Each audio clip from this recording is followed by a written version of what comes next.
Hello friends, मेरा नाम मुकेश और आज मैं बात करने वाला हूँ HP 255G8 नोटबुक के बारे में। एंड मैं बात करने वाला उसके unboxing and RAM and SSD upgradation के बारे में कि किस तरह से हम नए लैपटॉप के अंदर रैम और जो SSD है वो अपग्रेड कर सकते हैं। तो चलिए फ्रेंड्स स्टार्ट करते हैं वीडियो।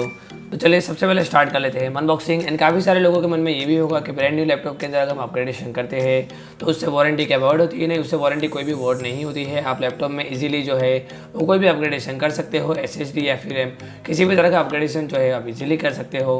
एंड्रॉइड जो लैपटॉप है वो इंटीग्रेटेड हमें 8GB रैम के साथ देखने को मिलता है, इसलिए फ्रेंड इसके अंदर मैं रैम तो जो है अपग्रेड नहीं करने वाला हूँ, बट इसके अंदर जो 1TB का हार्ड डिस्क देखने को मिलता है उसके अलावा मैं इसके अंदर M2 NVMe SSD जो है मैं अपग्रेड करने वाला हूँ और उसी के अंदर मैं विंडोज़ भी जो है वो डालने वाला हूँ। तो चलिए फ्रेंड स्टार्ट करते हैं वीडियो।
कैसा लगा मुझे कमेंट करके जरूर बताइए। और भी अगर आपको हमारे तरफ से न्यू रैम अपग्रेडेशन के वीडियो या फिर अनबॉक्सिंग के बारे में जानना हो तो फिर हमारे चैनल को सब्सक्राइब करें ताकि हमारा आने वाले हर टेक वीडियोस के अपडेट्स आपको जल्द से जल्द मिले। एंड वीडियो अच्छा लगे तो लाइक करें, शेयर करें एंड कमेंट करें।